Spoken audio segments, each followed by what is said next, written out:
It is time to check back in with State Representative Tacky Chan of Quincy for another Tacky Talk podcast. Hi, Tacky. How are you? Good morning, Joe. Happy to see you again on this end of October. I mean, September, not quite October, yeah, but end of September. Yes, they're all running together here. I know Saturday is October 1st already, and how quickly the summer fades. I know. Are you going to the big food truck festival in Quincy Center? This Saturday, I actually have a couple of events. I have a police memorial in the morning, and then that evening is actually the Consul General from China will be in town. So I gotta get myself into town for a bit because October 1st is the People's Republic of China's establishment. Oh, I didn't know that. Yeah, that's October 1st. October 10th is actually so-called, doesn't translate properly, but it's referred to as Chinese Independence Day. It's the day when the emperor or Empress Dowager, in this case, she was really running the place, and the last emperor were deposed. I believe, some people were probably disposed, but it was deposed.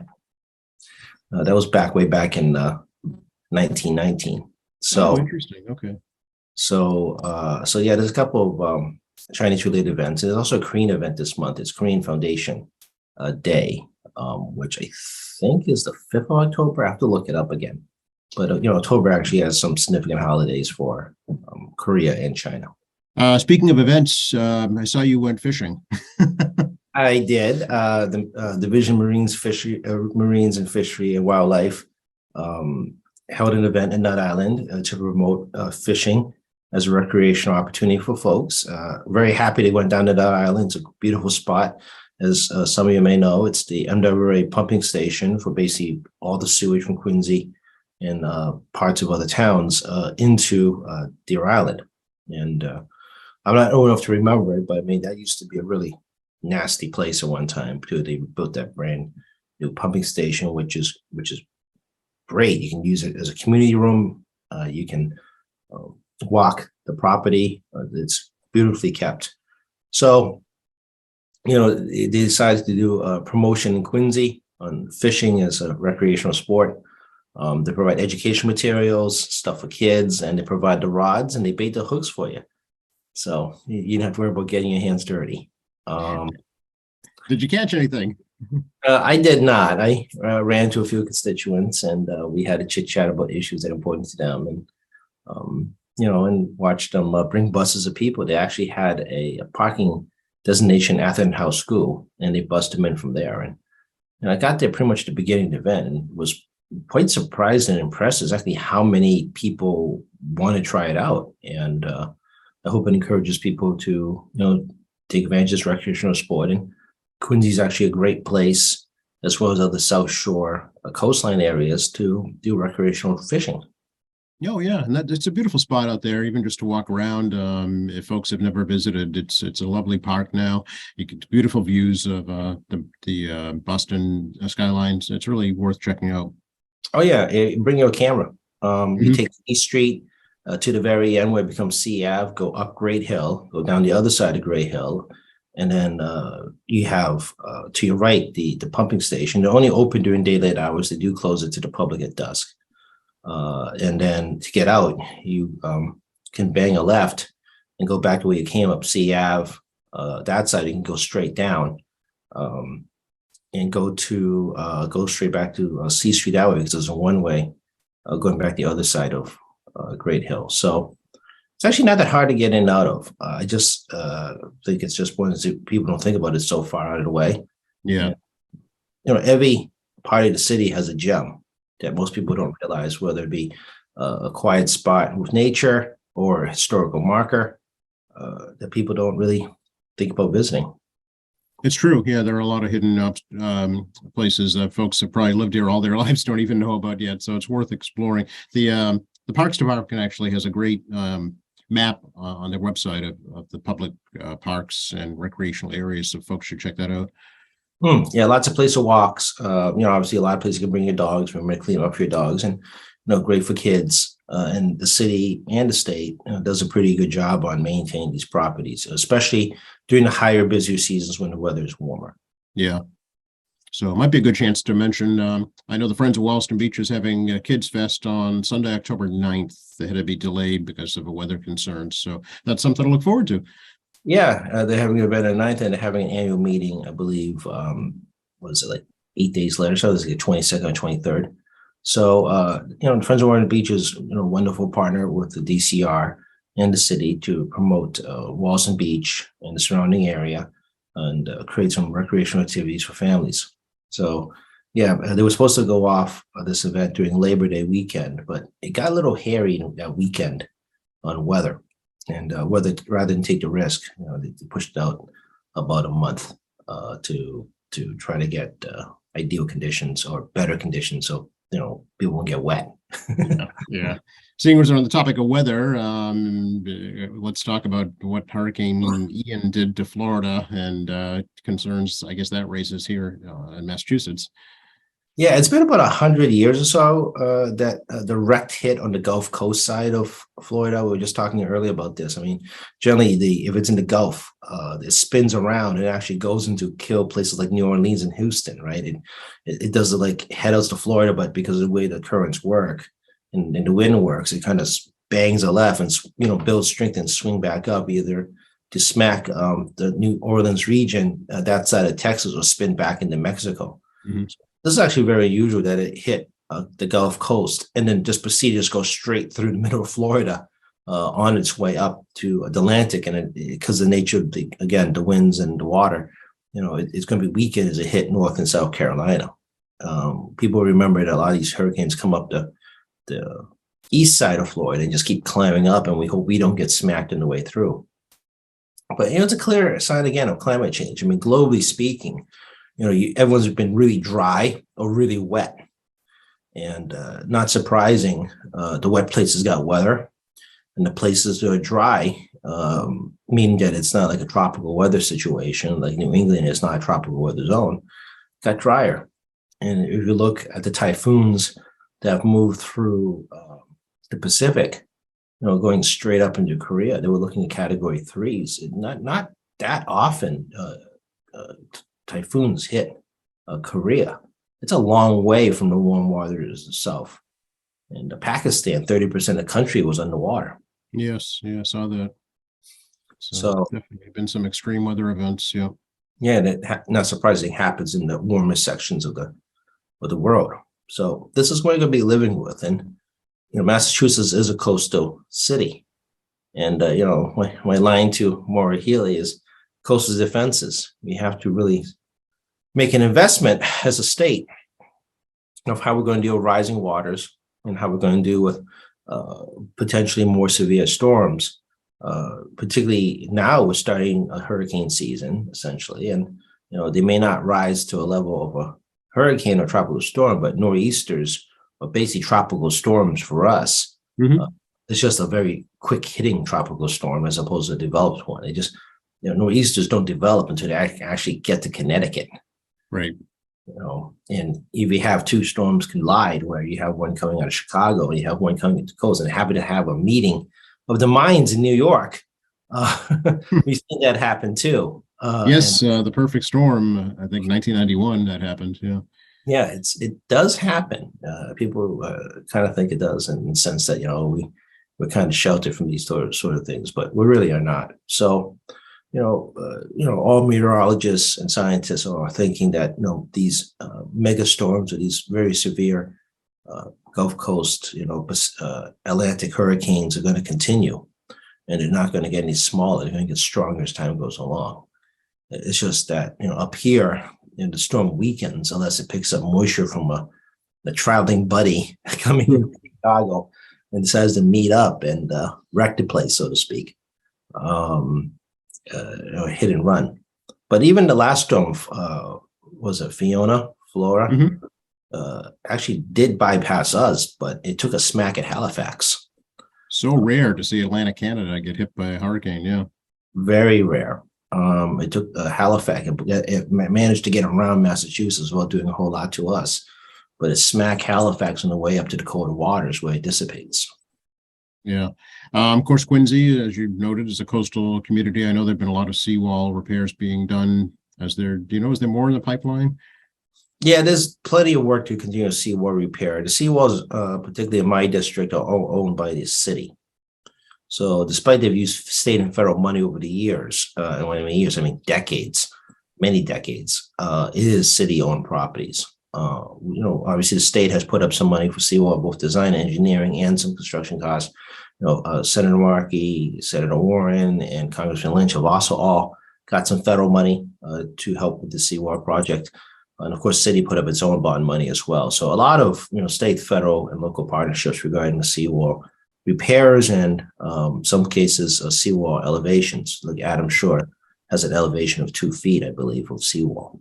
So this is going to be an ongoing issue for a city to try to keep up with because I just don't see this changing. And I'll be frank about this: the State Division of Waterways is not the same agency I used to deal with 30 years ago, and it's you see that's also in charge of building coastal defenses like natural barriers, like sand dunes, seagrass. Rocks, depending on where you are, Right. to try to provide some buffer against the ocean. Because between human development, because a lot of stuff we mess with as we build housing and so forth along the water, plus just natural erosion has really changed our natural coastal defenses. And beach sand even goes into the ocean, but the beach sand eventually travels to the Cape. Mm-hmm. It isn't like a 1-day event. Over the course of many, many, many years, the currents will just carry particles out of the Quincy Bay over long periods of time. It just brings it to deposit elsewhere. So I mean, our creation of Walson Beach and other urban beaches are not natural. To be bringing the beach sand, and it has an effect going up and down the coastline. Right. Yeah, that's what I've seen. I mean, as you pointed out, so much development took place on the west coast of Florida since the last hurricane. That's why there's so much more damage now. Yeah, property damage is higher. The lives are more at risk. And you've probably seen the video in the news of the before and after shots of some of these streets where you could barely see the mailboxes. Yes. The water's so high. And unlike some other parts, they were less prepared in the sense that they didn't have such a major storm in so long. And other parts of Florida, it's almost like a annual occurrence. Right. So it's kind of a different mentality, depending, where you're living at the time. But also some really odd phenomena where some of the riverways actually went dry. Yep. As it hits the eye of the storm, and the ocean, just pulls the water out of rivers temporarily, but eventually nature will want it back. So eventually the water flows back in and the river assumes like it should. But again, a lot of these rivers, because of us, have been diverted, dammed, coveted, all kinds of things. And Quincy's no different. I mean, Furnace Brook, is stoned in essentially. You have Town Brook, which is basically coveted. As people remember, the Quincy Center project, Town Brook was moved a couple of different times. That's right. Through culverts, and we have flood diversion, further up on Town Brook that was built before my time. It's got to be closing well over 30 years now to try to mitigate flooding in the western side of the city. Yeah. I want to talk a little bit about international affairs, the elections, quote unquote, in Ukraine, where Russia's annexing parts of the occupied territories. Yeah, not a new phenomena. They did this with Crimea and parts of the Donbass way back when, during their first annexation back actually right after the Sochi Olympics. Mm-hmm. So seems like a lifetime. And of course, they're looking to create legitimacy under their military operation to free segments of the Russian-speaking population by Ukrainian oppression. We can get into a long debate about whether that statement's true or not, depending on what side of the argument you like to take. But put that into aside for the moment. The idea of they create new republics or new countries recognized by Russia, creates an expansion of the sphere of influence or the umbrella, Russian umbrella. Mind you, this is actually an interesting referendum. It's not a referendum to say that they're going to join Russia. It's to establish a new government or their own country, or whatever you want to call it, independence from Ukraine. Right. Yeah. So a lot of analysts are trying to, read into the President Putin's words about you attack Russian soil, we're going to meet you of undisclosed, vague threat of like massive retaliation, right? Whether it be chemical weapons, bioweapons, or nuclear weapons. Hmm. So the speculation is like, well, if these sections of Ukraine break off, is that considered Russian land? And if you really, really, really want to get technical about it, they're going to declare independence first, but then they could probably take a separate vote regarding annexation. But it's like a two-step process, and it's trying to create legitimacy with this domestic audience. All politics are local, folks, even military conflicts. So, in Russia's case, they want to continue to sell this story at home through their state media and the censored internet, that, this is a justifiable course of action through these referendum votes, despite the fact that, a lot of folks fled the region because, war. And even people that stayed are in the midst of a war zone too. So getting the vote out, claims a 50% turnout, but 50% of what? Right. I mean, 3 days of voting, but if there's shelling going on, just saying. Yeah, I read a story where armed soldiers went door to door to collect the ballots. Yeah, it's definitely a forced referendum. But again, this is selling it at home, not selling it to us. Right. Observers outside. And again, he wants to make sure he has support of the public and conscription of folks that have prior military service, is active in Russia. And it is a mandatory military training state that when you reach, I believe, 18, you have to serve in the military, I believe, for up to 3 years. This is something that is unheard of in the U.S. We've never done this in the U.S. But there's no general conscription. There's no draft in Russia yet. As they try to fill in losses and rotation of men, because there's been no rotation. I mean, people are dying and wounded, but people that are still fighting have not had days off. Right. So, not surprising, people who don't want to fight in this war or try to get out of Russia. By the tens of thousands, yeah, we've seen the borders jammed with convoys of people trying to leave. Yeah, the Russian parliament or the Russian legislative branch, has voted to pass a new law to address deserters. So people are trying to flee to the borders of the country are going to be subject to Russian law regarding arrest. And then, obviously people in the front lines that desert, are subject to criminal offense as well if they should get caught. So, it's clear that the Putin regime is trying to create as many deterrents as possible. People fleeing the country or leaving their hosts in Ukraine. I don't think that's going to matter. It really has had ramifications all around the world. This conflict, politically, economically, societally. Yeah, it also broke a lot of myths about Russia. While there were a top 10 or 11 economy, it was at the bottom of either 10 or 11, shuffling between them and Canada. It shows exactly how all the analysis regarding their economy and their military was somewhat a little off, especially with the military, which is a top 3 military on the planet. And if they didn't have nuclear weapons, I mean, this is not a good-looking military. Right. If not for the capacity for nuclear and chemical weapons and bioweapons, I mean, they're not really that dangerous in a straight head-to-head fight with, quite frankly, U.S. shoulder-based weaponry and mobile weaponry. And there's no U.S. heavy equipment in Ukraine. I mean, and they're getting trashed by, yes, U.S., and European-made weapons.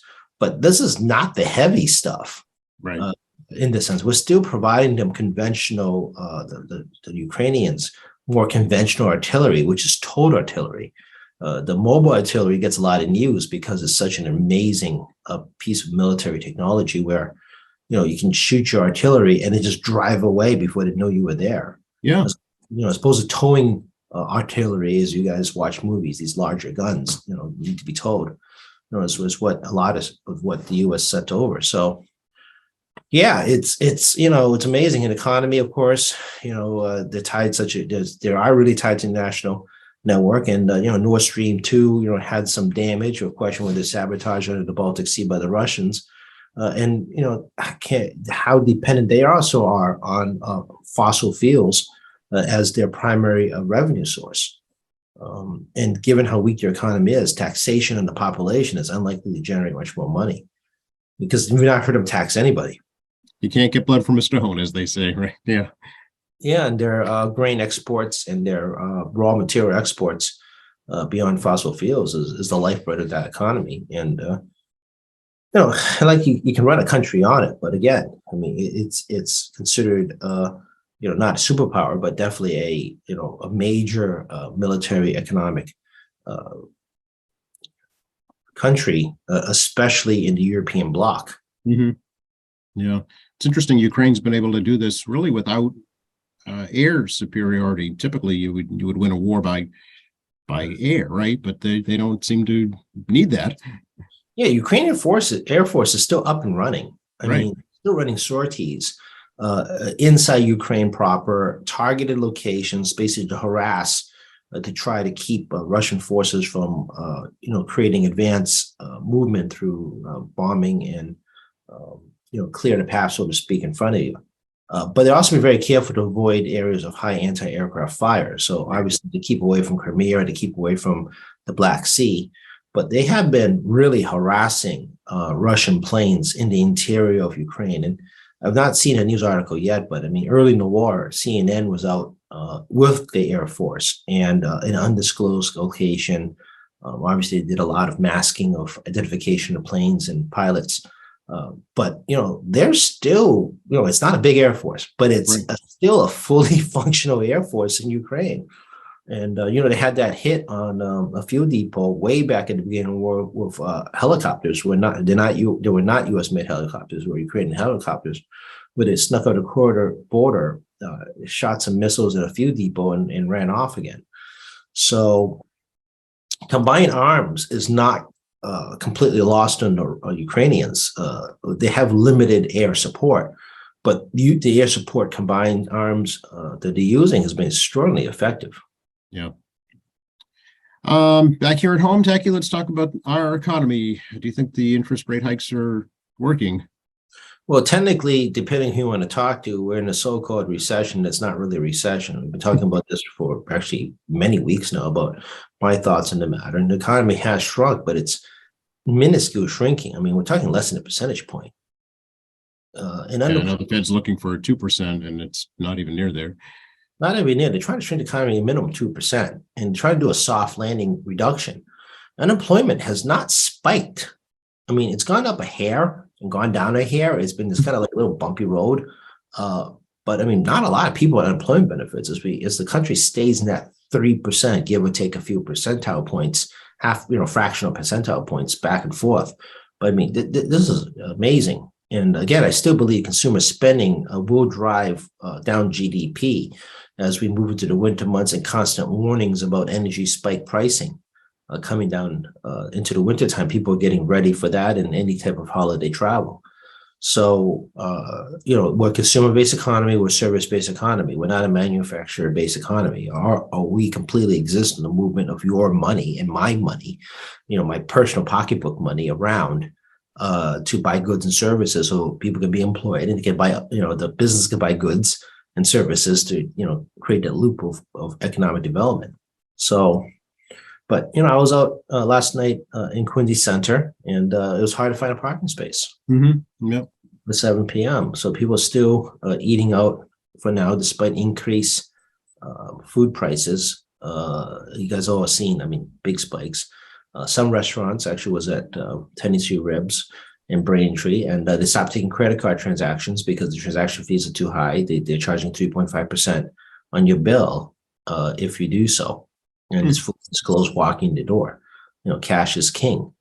At the same time, your gas prices have gone down significantly. This time last year, it was about $3 and I think it was about 10 cents or so. Mm-hmm.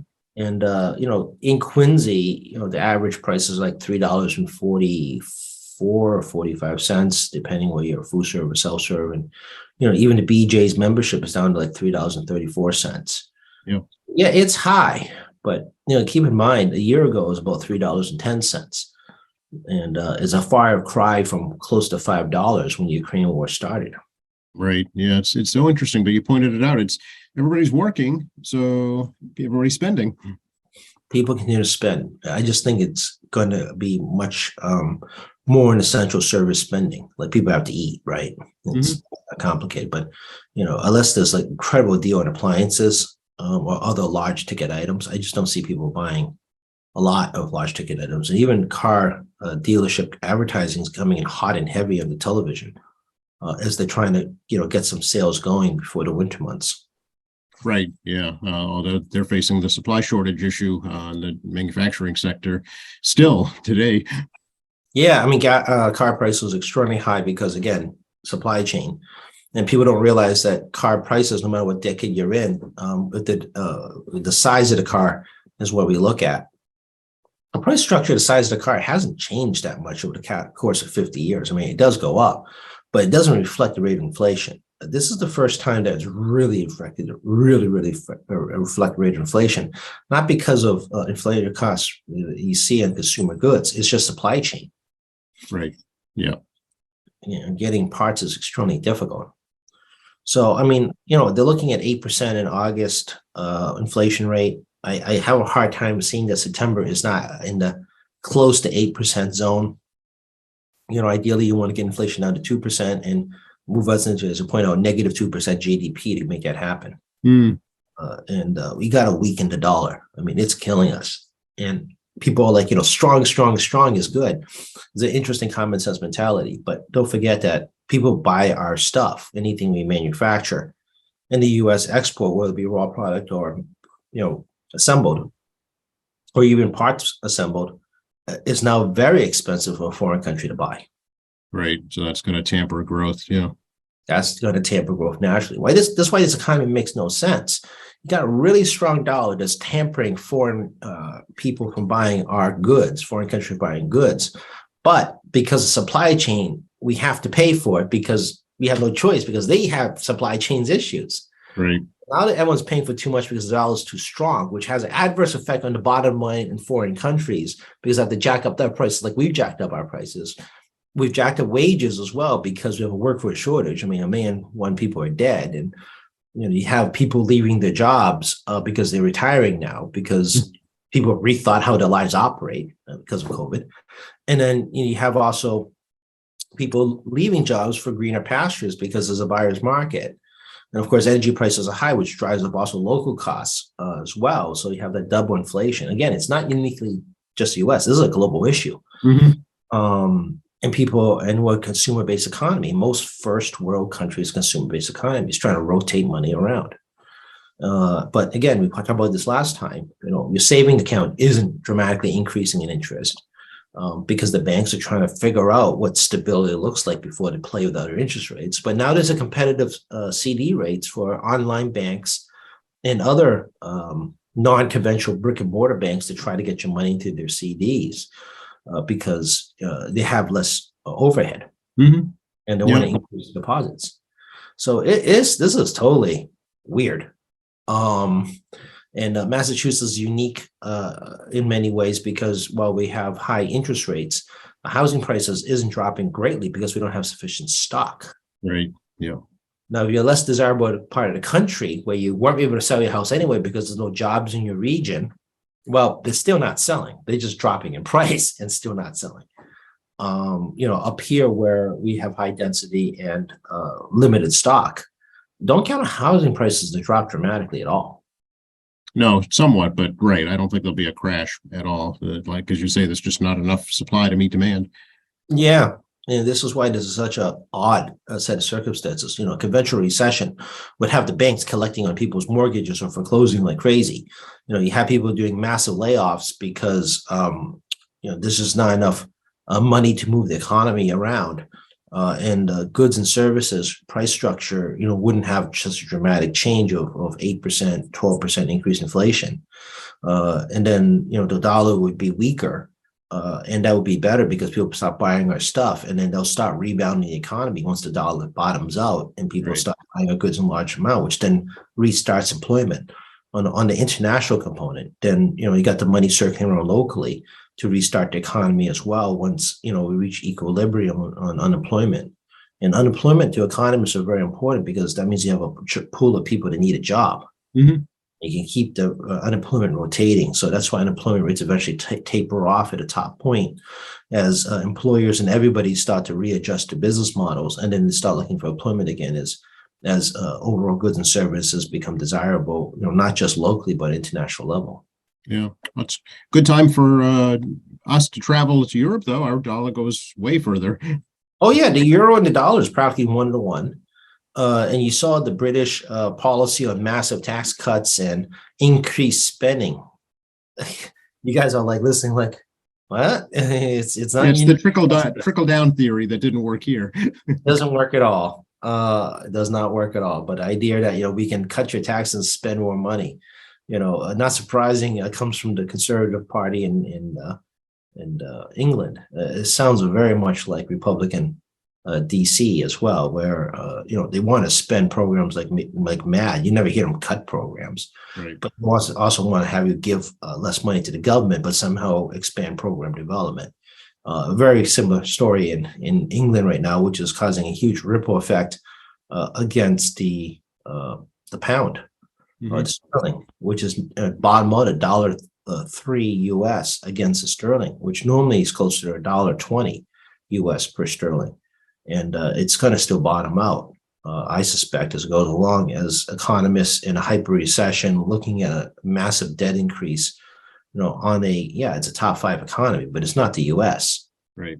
And it is a heavily traded commodity, sterling, but the US dollar is the cash reserve of the world, meaning that if you have an economy that's having severe economic problems in the government level, you hoard US dollars like mad. You basically just exchange your local currency for US dollars and put it straight into your reserves. Right.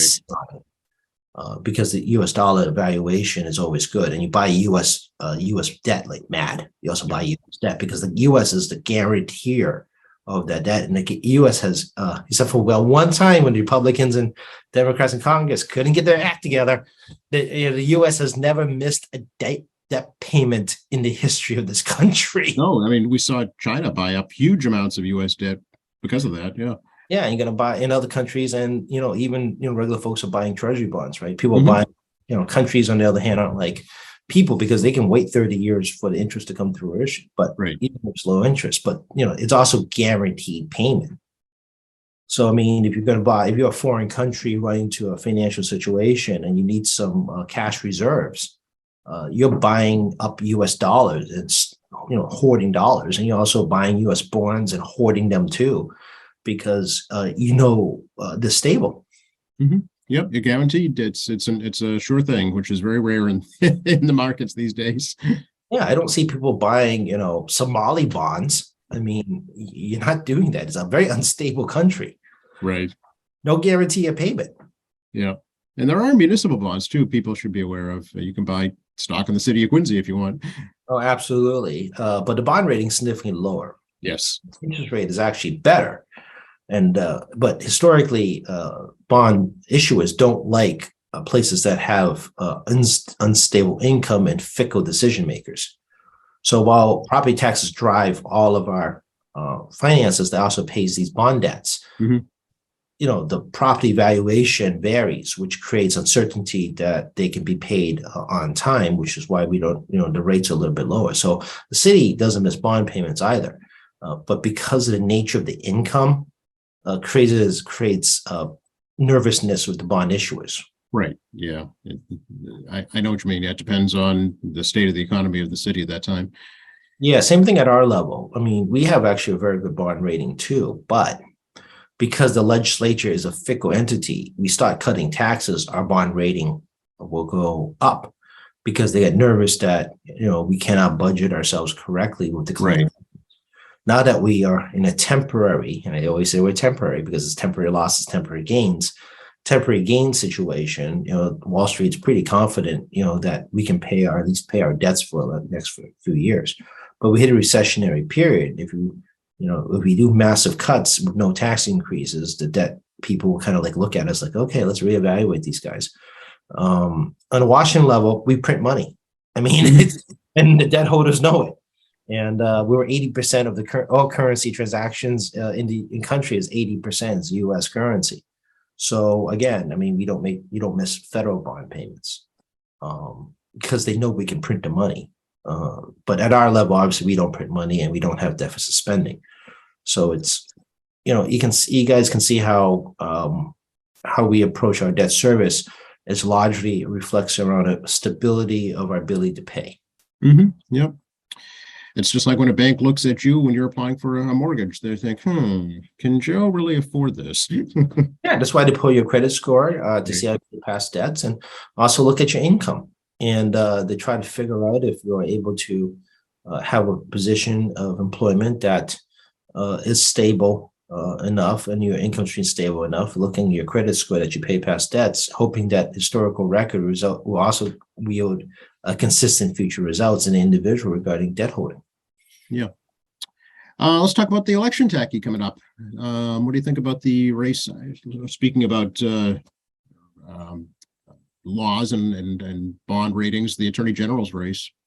Well, Attorney General's race is still kind of humming along. I mean, yeah, you've seen the commercials. They were canvassing in Quincy this past Saturday, actually in Hell's Neck. The Healy campaign is actually taking no chances whatsoever after our experiences with Maura Healey and I'm saying Martha Coakley. These M's mess me up. I do it all the time, as you guys see. But with Martha Coakley as well as Silber, way back when, Bellotti, Silber, and Weld. There is very low risk tolerance at this moment, and cruise control is not an option. So the campaigns are still heavily door knocking. As you see signs popping up, the commercial and internet ads are all coming full steam now. She's going to spend on her $5+ million this cycle to just promote advertising. And the Healy campaign is very committed to bring up the rest of the ticket to keep all the Democratic primary winners in play, whether it be at my level or the statewide level, straight to the final. So historically speaking, in this state, high turnout is good for Democrats. Historically speaking, rare exceptions, but mostly high turnout. So the objective is very simple: is to try to get the turnout as high as they can, trying to cross that 35% barrier and grow. That's the objective. I mean, the ideal situation is we want over 50% of the population to vote. But people are really kind of like aren't interested or feel like this is in the bag, and that is the worst mentality you ever want. You get to the 35% zone, which is undesirable. So the fear is the Democratic voters kind of feel like, oh, it's all set. I don't have to do it. And that's not true. I mean, everybody still should get out to vote. Mail-in ballots will be available in about 29 today. So second week of October, early voting's just about 3 weeks or so away because it's November 8th. So it's a very late election, which means that everything's kind of really pushed down, which is actually good if you're running for office. If you have the 8th, particularly if you had a real brutal primary, you win a brutal primary, that extra week actually helps a lot. Yes, that's for sure. Yeah, it'll be interesting. So, whether you're a Democrat, Republican, it doesn't matter. If you're in an ugly primary race, the extra week makes a big difference going to the final. That's kind of where it's, the strategy is not complicated. Just keep driving out the vote. Yeah. Any more talk about the economic development bill? Not really. I mean, continue to put a little scuttlebutt here and there. What I hear, the conversations are ongoing. Obviously a lot of interest groups are still lobbying the leadership team members on trying to get their agendas done, and leadership has made no commitments to anyone about anything being done just now.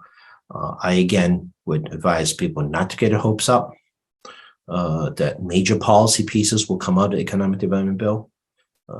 There is a possibility of a small amount of spending will come out to address, as again, the hospitals. LIHEAP is becoming a priority very quickly, which is the low-income housing heating program for low, moderate, and low-income folks, especially targeting senior citizens living to provide assistance in heating this winter. I suspect there will be a supplemental budget if it does come out of the economic development bill from the governor sometime probably in December. to try to, do a rush job on a relatively small amount of money, but to target, vulnerable populations. And, if it's going to be really cold winter too, there might be targeted money towards homeless shelters and other those types of assistance programs if the winter is really cold. Again, this recession is very strange because one of the big things of recession is loss of housing because the financial markets crashed, and it's largely driven from too many loans and overheating the mortgage industry, which is not the case here. Right. The industry is not overheated. No, that's what happened in 2008, but not this time around. Yeah. Yeah, and that also drives a lot of our social programs. As people lose their jobs, can't pay, run to a housing crisis situation. A lot of state and federal programs kick in. But this time people look different because you might be driven out of your home because you can't pay your heating bill. Yeah, which is a completely different set of circumstances than not being able to pay the mortgage, right? Exactly. We're kind of like going to be kind of moving along. I suspect, the governor's office and the legislature, it doesn't matter what time period, sometime between now and April 1st, constantly going to reevaluate the situation of the energy impact on heating and what do we have to do to try to help folks, be able to stay in their houses. Yeah, I read an article in the Globe just earlier this week about the state's overdependence on natural gas, and how that could cause these so-called like rolling blackouts that they've had in California, only at a different level here. Yeah, we're not doing rolling blackouts. We've never had rolling blackouts or brownouts. Right. Because ICE New England does a wonderful job on spot power access, and we have enough areas around us, including Canada, that can supply us spot power at grotesque prices as a temporary measure. But the article doesn't actually point us on very important features. One is just raw development. Right. I mean, if there was no new development, no economic development, no biotech industry, no hospitals, no universities, no downtown Quincy, no construction of new housing, whether it be single family and multi-unit, if the seaport was never developed, if we didn't expand the airport, we probably wouldn't be having a natural gas problem. But our population would be stagnated about 5.5 million people as opposed to 7 million people we have today. Yeah. No new schools built.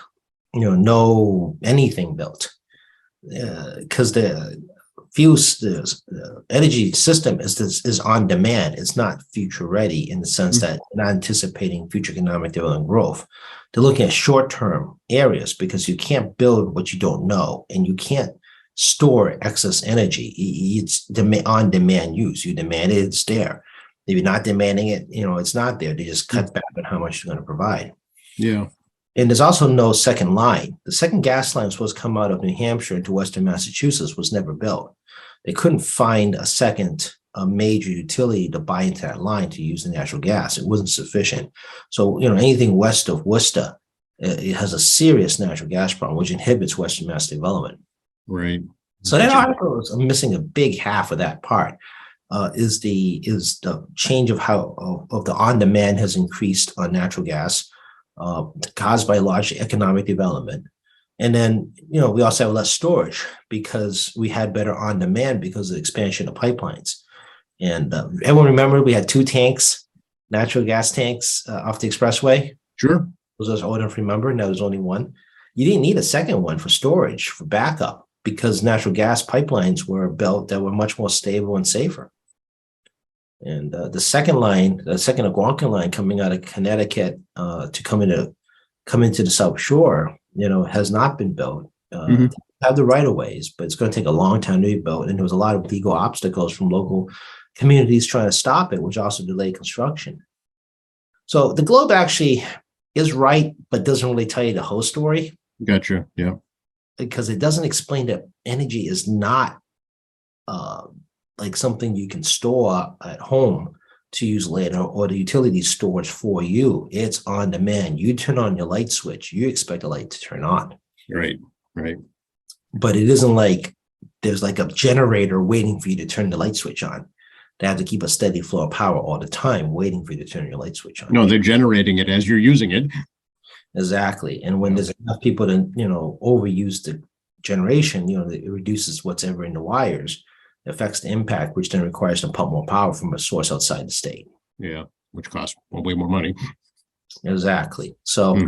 if not for the large amount of economic development, over the course of 20 years, which is why we're one of the best educated, higher income bracket parts of the country, yeah, you wouldn't need this much natural gas. I Hmm. mean, Yeah. it's complicated, people. Double-edged sword, it sounds like. Yeah. Yeah, as I like to say, you're going to go to renewable, you're going to take off fossil fuels. You better have that renewable ready when the fossil fuels take on offline, because you have to fill it in immediately. Right. So, Right. And that's the argument is some people think it's moving too quickly in that direction when the infrastructure is not there yet. no, I have that concern. I want to see a fuel source of fossil fuels come offline at the same time a renewable source come online. Hmm. So, this Quebec line I talk about a lot, Hydro Quebec coming through Maine is, from my view, is essential for stable power to come in, because it's 99.9% reliability as opposed to big wind, which is about 75 to 85% reliability. I want as close to 100% as possible. Hmm. And I want a clean one that's 100% Hmm. reliable or close to 100%. That's the equivalent of natural gas, nuclear, or coal. And that's hydro. And that helps stabilize the grid, and we can take more fossil fuels offline, and then have natural gas consider focus on heating. This wintertime, those of you that have heat pumps, not a bad source of power at all for heating and cooling, not bad at all. However, if you're 100% electric, and and we direct all natural gas to home heating priority, that means we don't generate any more natural gas-based power, and we don't have the room to replace, as I said before, you guys are going to have a huge spike electric bill. Yeah, definitely something to try and plan for if you can, and contact your utility about payment plans right now. Yeah, as well as take advantage of masssave.com. Hmm. Go online, get a new thermostat at an enormous discounted price. The Nests and other types of much more climate ready, home climate detection. Have insulation installed. There's programs for that. If not, at least have it checked. You have insulation. Obviously you can change light bulbs and whatnot, but if you turn off your lights, folks, it's actually better to keep them on with energy efficiency light bulb, right? And also, do these energy checks, and obviously the last climate change bill, we have heat pumps as something that is the priority for energy efficiency programs as we phase out energy efficiency programs for natural gas heating systems. But again, I mean, you have to look at your personal finances. Heat pumps actually very good technology for the future. Very, very good technology. But this winter is going to be a tough time for people on electric-based heating. Oh yeah, I mean it always was more expensive anyway, but this will be exacerbated for sure. Yep, and it's nothing to do with renewable energy technology, and really because renewable energy technology tends to be a little more expensive, but not anymore. But again, it's supply and demand. You got no supply, demand's going to still be there. Right. We're at the end of the hour, Tacky, but reach out to you in many different ways, right? Sure, 617-722-2370, 617-722-2370. Again, that's the office line. We are staffed. Please call, leave a message. We'll get it. Tacky.chan@amihouse.gov, tackey.chn@amihouse.gov. You can email me. My email box is much, much more tamer in this time period until another advocacy group decides to flood me with stuff. But we'll get you emails, and we prioritize constituent services first. I do read your stuff. I do log in. I do sort my email box to ensure that your stuff is there. And of course, Tacky Chan, State Representative Tacky Chan Facebook. You can find me there as well, putting some useful information. And tackychan.org. Our phone numbers are on that, and we're trying to move that website around as we continue to fall to try to do some upgrades. And RFC QA TV here. If you want to see what I said before and how it's changed what I said today, because things change and constant updating information. You want to see some outdated information, if we have the QA TV archive. That's right. It will live on in eternity long after we're gone. Exactly. So it's again, it's always interesting how this conversation keeps evolving on different topic matters over time, because things change. and It's the only constant, right, is change. Yeah. yeah, we keep telling the timestamp, so during the show, where That's we are. right. And speaking of, next time we talk, it'll be October. It will be October, and it's going to be rapidly coming up on the holidays. And at that point, hopefully, we'll have a lot of new statistics from the federal government about inflation, new statistics about the labor market, and more. Actually, good conversation to have about next week as all these new stats come out, and we'll see how the markets respond to it. Okay, I'll make a note so we can talk about that. Great to talk to you, Tacky, as always. Thank you. Yeah, great to see you, Joe. And I'll see you in about a weekish or so.